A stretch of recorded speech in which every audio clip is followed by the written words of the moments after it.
Hi అండి అందరికీ. అందరూ ఎలా ఉన్నారు? నేనైతే చాలా బాగున్నాను. మీరు ఎలా ఉన్నారో కింద కామెంట్ చేయండి ఫ్రెండ్స్. మీరు ఎవరైనా ఫస్ట్ టైం మన ఛానల్ చూస్తుంటే ఛానల్ సబ్స్క్రైబ్ చేసుకోండి, వీడియోస్ లైక్ చేయండి, షేర్ చేయండి ఫ్రెండ్స్. ఈరోజు నేను ఎంతో టేస్టీ అయిన వడలు చూపించబోతున్నాను. అది కూడా సగ్గుబియ్యంతో. చాలా క్రిస్పీగా చాలా బాగుంటుంది. ఎక్కువ ఆయిల్ కూడా పట్టదు. చాలా ఫ్రై చేసుకోవచ్చు చాలా ఈజీగా. అది ఎలా చేయాలంటే, ముందుగా మనం మార్నింగ్ టిఫిన్కి చేయాలంటే నైటే నానబెట్టేసుకోవచ్చు. ఈవినింగ్ స్నాక్లో చేయాలంటే ఒక 1 అవర్ 2 అవర్స్ ముందు నానబెట్టేసుకున్నా సరిపోతుంది. సగ్గుబియ్యం ఒక కప్పు తీసుకుంటే అవి మునిగేంత వరకు వాటర్ వేసుకోవాలి. చూసారా, 1 అవర్ తర్వాత చక్కగా నానిపోయాయి. మీకు కావాలంటే ఇంకా 1 అవర్ అయినా నానబెట్టేసుకోవచ్చు. చక్కగా నానిపోతాయి 1 అవర్కే. ఇలా నానే వాటిని కొంచెం ప్రెస్ చేస్తూ కలిపేసుకోవాలి. అందులో వాటర్ ఏమీ ఉండదు, అవి నానతాయి కదా, దాంతోనే ఇలా మనం ప్రెస్ చేస్తూ ఉంటే సాఫ్ట్గా అయిపోతాయి. మీకు నానినట్టు అనిపించకపోతే ఇంకొంచెంసేపు పెట్టుకోవచ్చు వాటర్ వేసి. తర్వాత అందులో ఉల్లిపాయలు, పచ్చిమిర్చి, కరివేపాకు, కొత్తిమీర వేసుకోవాలి. మీకు కావాలంటే అల్లం తురుమైనా వేసుకోవచ్చు. ఇవన్నీ వేసుకొని మంచిగా అంతా కలిసేలాగా కలిపేసుకోవాలి. తర్వాత ఇందులోకి 2 బంగాళదుంపలు వేస్తున్నాను. ఉడకబెట్టుకున్న ఆలుగడ్డలు ఇలా చిదిమేసుకొని వేసుకోవాలి. ఇలా కాదనుకుంటే గ్రేటర్తో అయినా తురిమేసుకోవచ్చు. తర్వాత అందులోకి రుచికి తగినంత ఉప్పు వేసుకోవాలి. తర్వాత కారం, 1 టేబుల్ స్పూన్ కారం వేసుకోవాలి. మనం పచ్చిమిర్చి వేసాం కాబట్టి పిల్లలకి అయితే ఎక్కువ స్పైస్ ఉండకుండా కొంచెం కారం వేసుకుంటే సరిపోతుంది. తర్వాత ధనియాల పొడి, కొంచెం చాట్ మసాలా ఉంటే చాట్ మసాలా వేసుకోవచ్చు, చాలా టేస్టీగా ఉంటుంది. లేదంటే నిమ్మరసం అయినా వేసుకోవచ్చు. తర్వాత అది బైండింగ్ అవ్వడానికి 2 టేబుల్ స్పూన్ల బియ్యం పిండి వేసుకుంటున్నాను క్రిస్పీనెస్ కోసం. ఇవన్నీ వేసుకున్న తర్వాత మంచిగా మిక్స్ చేసుకోవాలి.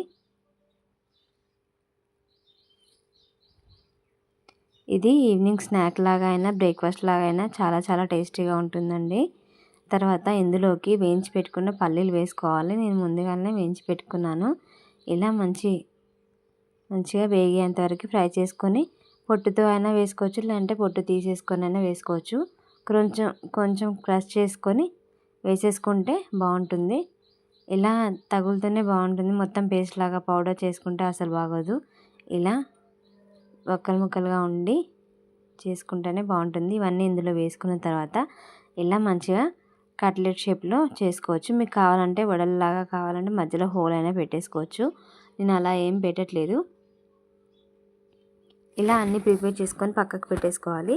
చూసారా, ఇలా అన్నీ ప్రిపేర్ చేసి పెట్టుకున్న తర్వాత ఇవి డీప్ ఫ్రై కావాలంటే డీప్ ఫ్రై అయినా చేసుకోవచ్చు. అలా కాకుండా షాలో ఫ్రై అయితే చాలా బాగుంటుంది. ఎక్కువ ఆయిల్ కూడా పట్టదు. ఇలా ఆయిల్ హీట్ అయిన తర్వాత అందులో వేసేసుకోవడమే. నేను ఒక 2 టేబుల్ స్పూన్ల 2 పావుల ఆయిల్ వేసాను. అంతే, చక్కగా వేగాయి.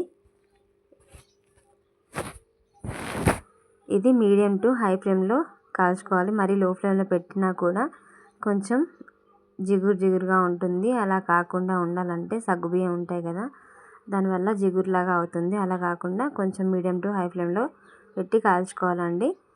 చూసారా, మనం ఆయిల్లో డీప్ ఫ్రై చేయకుండా ఎంత కలర్ఫుల్గా ఫ్రై అవుతున్నాయో. ఇలా అన్నీ ఒకటి వెనకాల ఒకటి ఫ్రై చేసుకోవాలి. మనకి ఎన్ని సరిపోతాయో అన్నీ ప్యాన్లోకి ఇలా అన్నీ వేసేసుకొని మంచి రంగు వచ్చేంతవరకు ఫ్రై చేసుకోవాలి. ఇవి సగ్గుబియ్యం చాలా హెల్దీ కదా, చాలా టేస్టీగా ఉంటాయండి. సూపర్ టేస్టీగా ఉంటాయి. తప్పకుండా ట్రై చేసి ఎలా వచ్చాయో చెప్పండి ఫ్రెండ్స్. చూసారా, ఇలా బ్రౌన్ కలర్ వచ్చేంతవరకు ఫ్రై చేసుకోవాలి. మంచి గోల్డెన్ కలర్ వచ్చేంతవరకు. ఇంత చక్కగా కాలిన తర్వాత తీసేసుకొని గ్రీన్ చట్నీతో అయినా టమాటా చట్నీతో అయినా సర్వ్ చేసుకోవచ్చు. అలా చట్నీ అవసరం లేదనుకుంటే ఉట్టిగా ప్లెయిన్గా అయినా చాలా టేస్టీగా ఉన్నాయండి. చూసారా ఎంత కలర్ఫుల్గా ఉన్నాయో.